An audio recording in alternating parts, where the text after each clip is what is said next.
나의 지성소에 들어가 보좌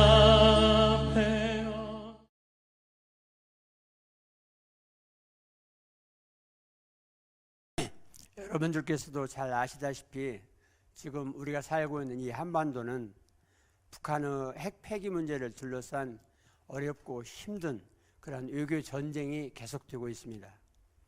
핵을 무기로 해서 체제 안전을 보장받고 경제 발전도 이루어 보려는 북한, 그리고 핵을 먼저 포기하지 않으면 아무것도 해줄 수 없다고 하는 미국,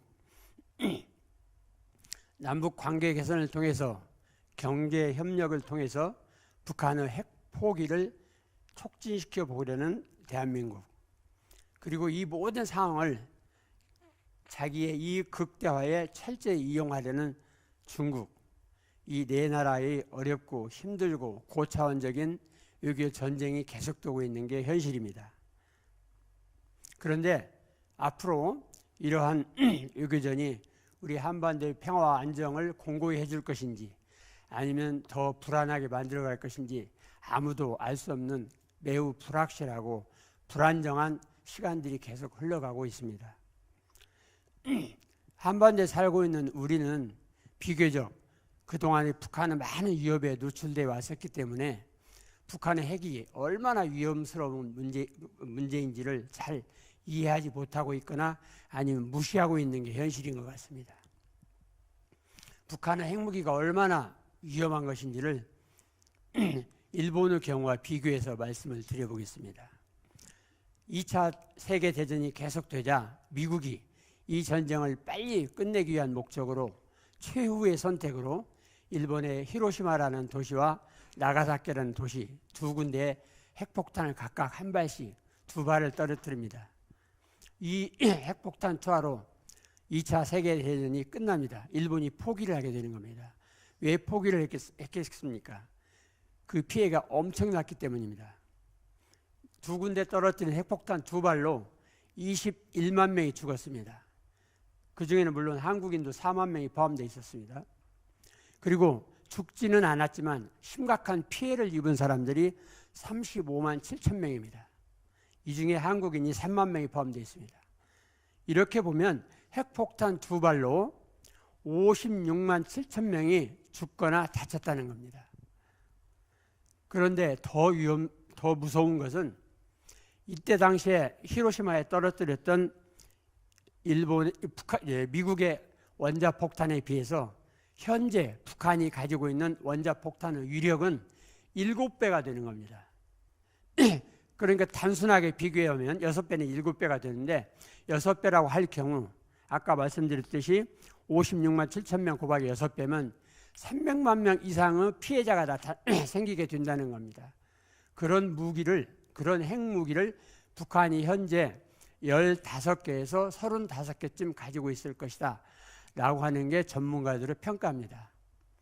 이 편차가 큰 것은 북한이 핵 생산을 비밀리에 해왔기 때문에 최대로 평가하는 경우와 최하로 평가하는 경우가 차이가 크기 때문에 개수에 상당한 차이가 있는 겁니다만 어쨌든 만약에 서울에 두 발만 떨어뜨린다고 하면 아까 말씀드렸듯이 한 발에 6배 내지 7배니까 6배라고 할 경우 300만 곱하기 2하면 600만 명, 서울 인구가 1200만 명이라고 하면 서울 인구의 절반은 다치거나 사망하게 된다는 엄청난 위험스러운 무기인 것이 북한의 핵무기인 것입니다.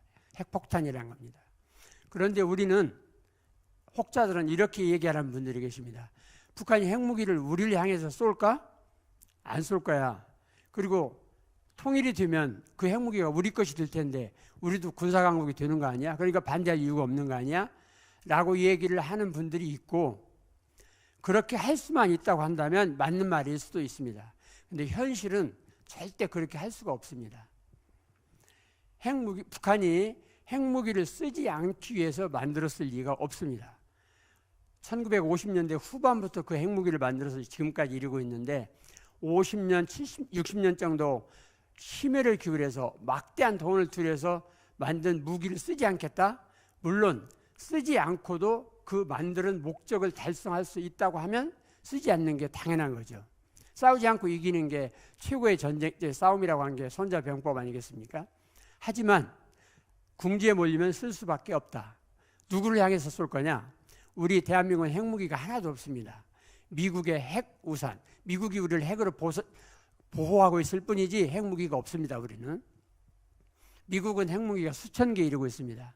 자, 그럼 북한이 궁지에 몰렸을 때 누구를 향해서 핵무기를 쓸 거다라고 생각을 하는 게, 판단하는 게 합리적이겠습니까? 핵무기라고 하는 것은 쓰는 사람은 반드시 엄청난 피해를 각오하고 쏘는 겁니다. 그거를 이제 전문가들은 확증 파괴 전략이라고 하는 건데요. 한 발을 쏘았다. 그러면 10발, 20발로 보복을 하는 겁니다. 그런데 보복을 할 능력이 미국에는 있지만 한국에는 없습니다. 무기가 없으니까요. 그러니까 핵무기를 북한이 우리를 향해서 쏘지 않을 거다라고 생각을 해서는 굉장히 위험하다는 거고요.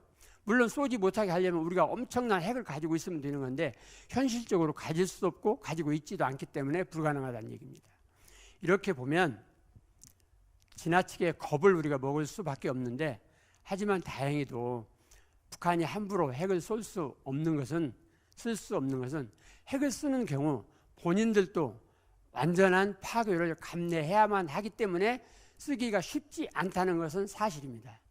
어쨌든 이렇게 엄청난 핵무기를 상대로 해서 그 핵무기를 없애나가자, 없애지 않으면 우리가 살 수 없다라고 하는 게 지금 한국, 미국, 중국 그리고 북한이 벌이는 외교 전쟁이라는 말씀입니다. 그리고 다음 주 18일부터는 20일까지 3차 정상회담이 예정되어 있습니다. 이 정상회담이 끝나면 이제 미국의 국무장관이 방북할 것이고, 그렇게 되면은 그 다음 2차 미북 정상회담도 이루어질 겁니다. 그런데 이런 정상회담들을 통해서 우리 문재인 대통령이 중재자 역할을 통해서 북한의 핵무기가 완전히 우리가 바라는 대로 없앨 수 있을 것이냐 하는 것은 아무도 자신 있게 이야기할 수 없는 게 현실입니다. 그러면 이런 상황에서 만약에 우리가 원하는 대로 핵무기가 해결이 될 수가 없을 것 같다라고 하는 게 확실한 지금 생각이라고 한다고 한다면 우리는 어떻게 해야 될 것인지, 특별히 하나님을 믿는 우리 하나님의 백성들이 무엇을 해야 될 것인지가 오늘 아침 여러분들과 함께 은혜를 받고자 하는 말씀의 내용이고, 함께 봉독하신 두 구절의 말씀입니다. 역대하 20장 15절 말씀은 여러분들도 여러 차례 들어서 아시겠습니다만, 아람 대군이 유다를 침공해 왔을 때 보통의 경우 군사적인 침략을 받으면 군대를 동원해서 어떻게 보복을 할 것이냐, 어떻게 대응을 할 것이냐 하는 것이 가장 먼저 해야 할 일입니다. 그런데 유다 왕 여호사밧은 온 이스라엘 백성들과 함께 하나님께 기도합니다. 군사적인 대응책을 뒤로 미루고 하나님께 간절히 구원을 구했더니 하나님께서 야하시엘에게 임하셔서 하신 말씀이 오늘의 말씀입니다. 전쟁은 나 여호와께 속한 것이다. 걱정하지 말거라. 내가 맡아서 다 해결해 주마. 하나님께서는 이렇게 말씀하셨고, 말씀하신 대로 다 물리치시고 유다를 안전하게 지켜주셨습니다. 우리 정부가 지금 외교적인 노력에 총력을 기울이고 있는 것은 정부로서 해야 할 당연한 의무를 하고 있는 겁니다. 그러나 그것보다 더 중요하고 더 먼저 해야 되는 것은 우리 믿는 사람들의 기도입니다. 또한 전쟁이 아닌 평화적인 방법으로 북한의 핵무기를 해결해야만 합니다. 아까 말씀드렸듯이 핵무기를 사용하는 순간 엄청난 피해를 입을 수밖에 없기 때문에 평화적으로 해결해야 하는 것입니다. 주님께서는 뿐만 아니라 마태복음 5장 9절 우리가 함께 합독한 말씀을 통해서 화평을 이루게 하는 자들, 그들에게 복이 있다. 뿐만 아니라 다른 사람들이 그렇게 화평케 하는 사람들을 향하여서 뭐라고 하냐면 저 사람들은 하나님의 자녀들이구나 라고 부르게 된다는 것입니다.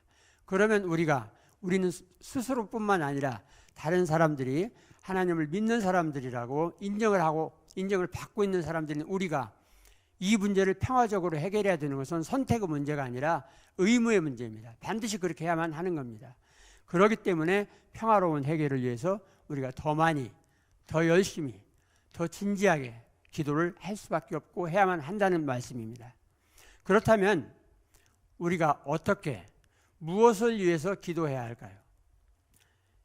첫째로 이 나라와 민족의 장래를 위해서, 또 남북한 관계 개선과 북미 관계 개선을 통해서 북한의 핵이 평화적으로 폐기되고 한반도에 평화를 정착시켜 주시도록 기도해야 하겠습니다.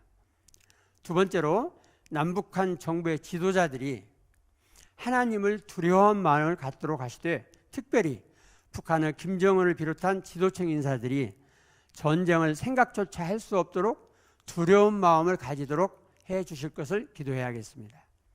마지막으로 우리 내부의 갈등, 지역 간의, 계층 간의 노사, 그리고 젊은 층과 장년층 간의 갈등이 심각하다는 건 누구나 다 이야기하고 있고 현실입니다.